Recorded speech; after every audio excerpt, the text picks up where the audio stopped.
जालोर के चौहान पढ़ेंगे। आगे मुख्य टॉपिक यही है। नाडोल पढ़ाने का उद्देश्य केवल इतना था कि जालोर को मैं वहां से कनेक्ट कर सकूं, मैं वहां से जोड़ सकूं।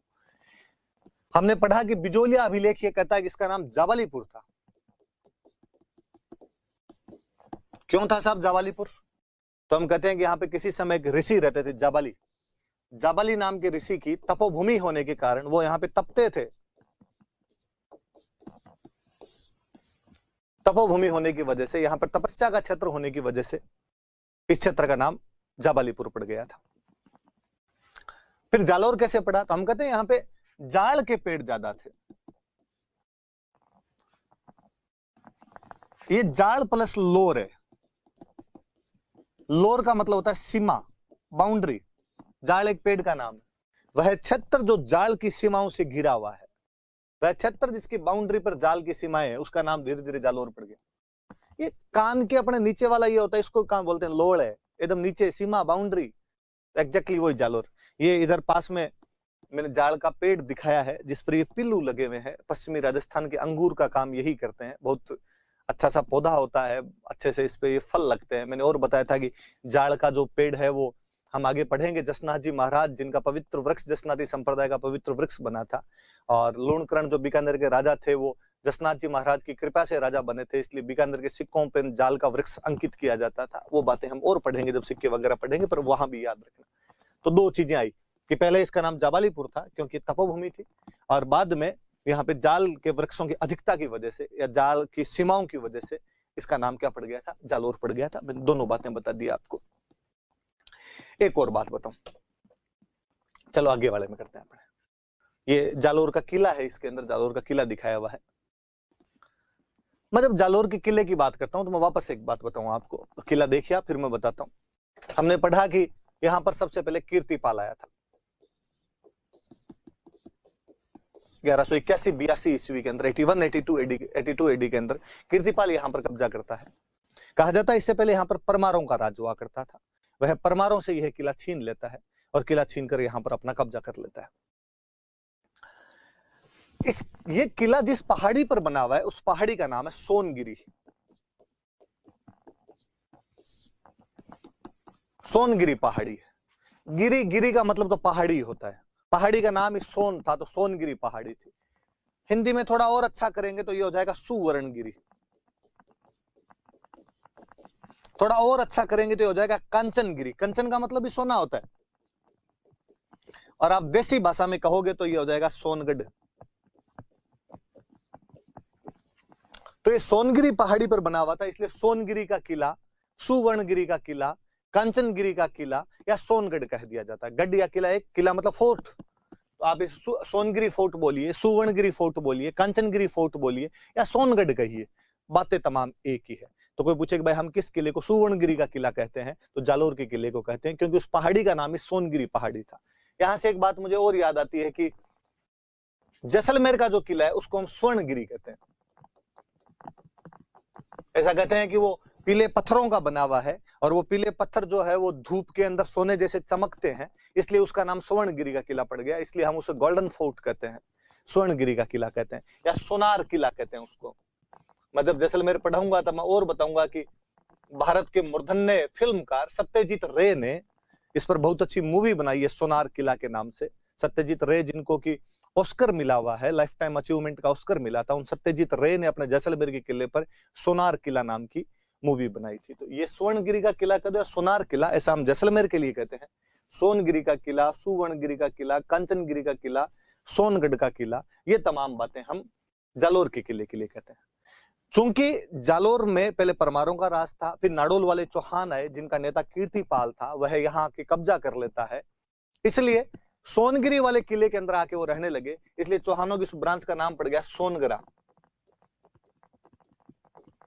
तो कोई पूछे कि जालोर में कौन से वंश का शासन था? चौहान वंश। आपसे पूछे चौहान वंश की वो ब्रांच कौन सी थी, तो सोनगरा ब्रांच थी। यहाँ पे इनको सोनगरा क्यों कहा जाता है? क्योंकि जिस किले में रहते थे उस किले का नाम ही सोनगिरी का किला था, या वो पहाड़ी पर जिस पर बना हुआ था उसका नाम सोनगिरी का पहाड़ी था। ये बात याद रखेंगे। कीर्तिपाल के बारे में कहा जाता है कि इसने चित्तौड़ के राजा सामंत सिंह को हरा दिया था। इस समय को चित्तौड़ में सामंत सिंह नाम करके शासक थे चित्तौड़ के, और ये उनको हरा देता है। सामंत सिंह को हराता है तो बड़ा ही राजा है अपने आप के अंदर, मानना पड़ेगा इस बात को, जिसने वहां पे सामंत सिंह को हरा दिया था। नैनसिरी ख्यात हमने जो पढ़ी थी कि वो राजस्थान की पहली ख्यात है जो जोधपुर के दरबार में रहने वाले, जसवंत सिंह के दरबार में रहने वाले मोहनोत नैनसी द्वारा लिखी गई थी। उसके अंदर लिखा हुआ है कि कितु एक महान राजा था। कीर्तिपाल का नाम लिखा हुआ है कितु, नाम बिगाड़ने में तो अपने वाले है ही। कितु वॉज ए ग्रेट किंग, कितु एक महान राजा था। तो कोई पूछे कि कीर्तिपाल को कितु एक महान राजा कहकर किसने संबोधित किया है, तो आप कहना कि उसे ऐसा संबोधित करने वाले नैनसिरी ख्यात है।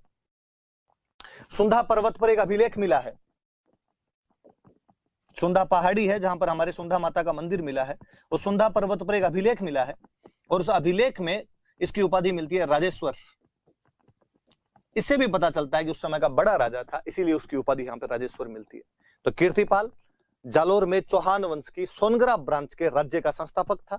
वह नाडोल से आया था, 1181 ईस्वी में यहाँ पर कब्जा करता है। वह चित्तौड़ के सामंत सिंह को हराता है। मुहणोत नैनसी उसे कितु एक महान राजा कहकर संबोधित करता है और सुंधा पर्वत के अभिलेख में उसे राजेश्वर नाम से संबोधित किया गया। 4-5 बातें याद रखने वाली, भाई याद रखना। कीर्तिपाल के उत्तराधिकारी वे समर सिंह। समर सिंह ने यहाँ जालोर के किले के अंदर हथियारों का कारखाना बनवाया, शस्त्रागार, हथियारों का कारखाना स्थापित करवाया यहाँ पे कि आपका 2 आर्टिलरी, जिसको अपने कहते हैं आर्मरी कह दो, आर्टिलरी कह दो, आर्मरी जो थी आर्मरी बनवाई थी यहाँ पर। और भी कई इस किले के अंदर कोई भी निर्माण कार्य जो करवाए थे उन्होंने करवाए थे, पर हथियारों वाला थोड़ा याद रखना कि भाई अपना सशक्त करने की कोशिश की होगी, हथियार यहीं पर बनाएंगे। और समर सिंह की बेटी थी लीला देवी, पुत्री है समर सिंह की, डॉटर है। इसकी शादी गुजरात के राजा के साथ की थी, भीम सेकंड।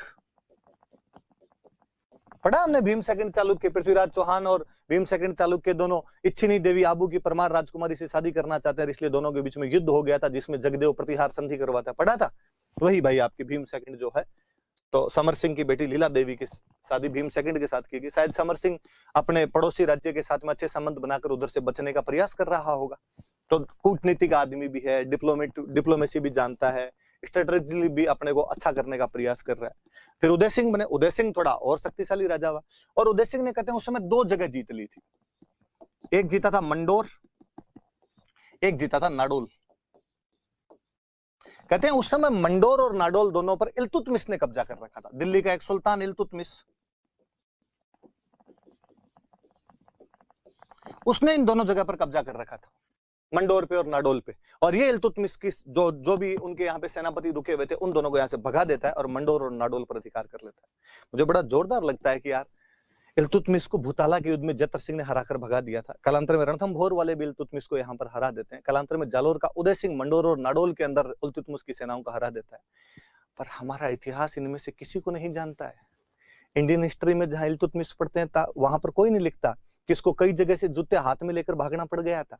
वहां पर इल्तुतमिश की तमाम विजयों के बारे में लिखा जाता है, उसकी पराजय पढ़ाई नहीं जाती है। इसलिए राजस्थान का इतिहास अपने आप अंधकार के अंदर रह जाता है। वरना कोई बताए कि इन तुर्क सुल्तानों को जब दिल्ली सल्तनत प्रारंभ हुई थी तब राजस्थान का चलता फिरता राजा हरा के वापस भगा दिया करता था।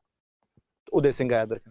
उदय सिंह शक्तिशाली हुआ। उधर पास में शक्तिशाली राजा गुजरात में कोई राजा था लवण प्रसाद, इसने उस लवण प्रसाद को भी हराया था कि लूण जी इधर आओ मेरे साइड में, आप गुजरात का राजा है। तो उदय सिंह ने इल्तुतमिश की सेनाओं को मंडोर और नाडोल के अंदर हराया और गुजरात के राजा लवण प्रसाद को हराया। इधर वाला पूरा देख लीजिए वापस। कीर्तिपाल आपके नाडोल के चौहान राजा अल्हण का बेटा था जो 1181 में जालोर में एक स्वतंत्र चौहान राज्य की स्थापना करता है। इससे पहले जालोर परमारों के पास में हुआ करता था। सोनगिरी पहाड़ी पर किला बना हुआ था। जब वो लोग सोनगिरी पहाड़ी पर आकर रहने लगे तो चौहानों की सोनगरा ब्रांच हुई। उस किले को हम सोनगिरी का किला, सुवर्णगिरी का किला, कंचनगिरी फोर्ट या सोनगढ़ का किला कहते हैं। हम जैसलमेर के किले को स्वर्णगिरी का किला या सोनार किला भी कहते हैं। इस सोनार किला नाम से या सोनारगढ़ नाम से सत्यजीत रे ने जैसलमेर के किले पर मूवी भी बनाई थी। कीर्तिपाल चित्तौड़ के सामंत सिंह को हरा देता है। नैनसिरी ख्यात उसे कितु एक महान राजा कहकर एड्रेस करती है। सुंधा हिल का जो इंस्क्रिप्शन है वो कीर्तिपाल को राजेश्वर कहता है, जो शायद उसकी उपलब्धियों का सही बखान है।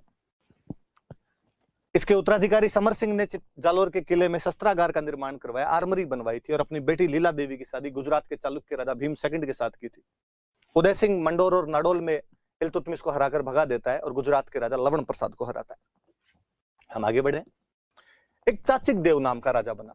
इस समय दिल्ली के अंदर इसका जो शासन काल था, इसके अंतर्गत दिल्ली के 2 सुल्तान आए। एक सुल्तान था नासिरुद्दीन महमूद और एक सुल्तान था बलबन। आप मिडिवल पढ़ोगे तो नरेंद्र सर आपको बलबन पढ़ाएंगे, और मैं इस बात की गारंटी देता हूं कि उसके बाद आप कम से कम बलबन को तो जिंदगी में कभी नहीं भूलोगे। और बलबन का खूब अच्छा सा वर्णन करते हैं। तो नासिरुद्दीन महमूद और बलबन इसके समकालीन थे, पर इन दोनों ने ही इतनी हिम्मत नहीं थी कि वो जालोर पर अटैक कर सके। हालांकि हम कह सकते हैं कि यार ये कोई सवाल थोड़ी हुआ कि 2 शासक उसके खिलाफ थे और उन दोनों ने अटैक नहीं किया। अटैक होता है तब तो हिस्ट्री में क्वेश्चन बनता है, जब हुआ ही नहीं तो किस बात का क्वेश्चन बने।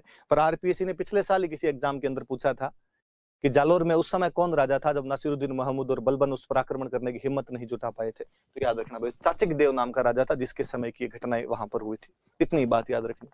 फिर सामंत सिंह राजा बना। ये जालोर में एक सामंत सिंह और बना है। आप ये मत समझिए कि कीर्तिपाल ने सामंत सिंह और आया था, वो चित्तौड़ का राजा, वो अलग व्यक्ति है। ये जालोर का एक राजा बना है। इसके टाइम में कहते हैं 1291 के आसपास में जो आपका जलालुद्दीन खिलजी है, वो उधर रणथंभौर पर तो अटैक कर ही रहा था। वो जलालुद्दीन खिलजी जालोर पर अटैक करने के लिए आया और सांचौर तक आ गया था। जालोर के अंदर एक जगह पड़ती है सांचौर, जिसको हम राजस्थान का पंजाब कहते हैं, उस सांचौर तक आ गया था। और सांचौर में पर सामंत सिंह आता है उधर से सारंगदेव बाघेला के साथ।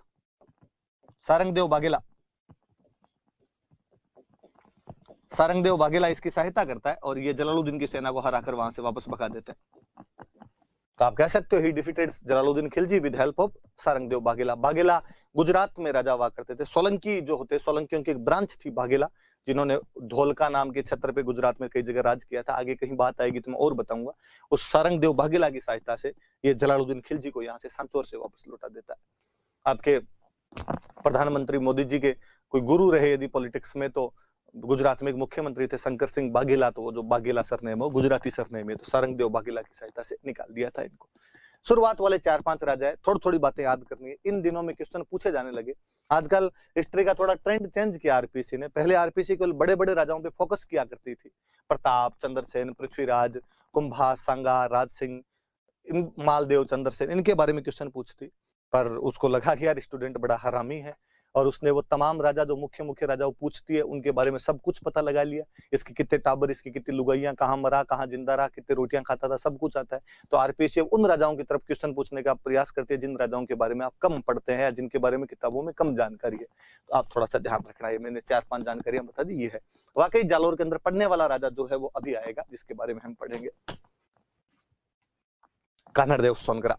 अब चूंकि चौहानों की सोनगरा ब्रांच थी तो इनके सबके नाम के आगे सोनगरा लगता है, तो कान्हड़देव सोनगरा था। इसके और अलाउद्दीन खिलजी के बीच में संघर्ष होता है। जलालुद्दीन खिलजी का संघर्ष सामंत सिंह के साथ होता है, पर उसे सांचौर से वापस भागना पड़ा। सामंत सिंह सारंगदेव बाघेला की सहायता से भगा देता है। पर अब की बार मामला गड़बड़ाया। क्यों गड़बड़ा? इनके बीच में ऐसा संघर्ष क्यों होता है? उसकी कई कहानियां हैं। क्या क्या बातें हो सकती है देखो। तो मैं यदि कहूं कि कान्हड़देव वर्सेज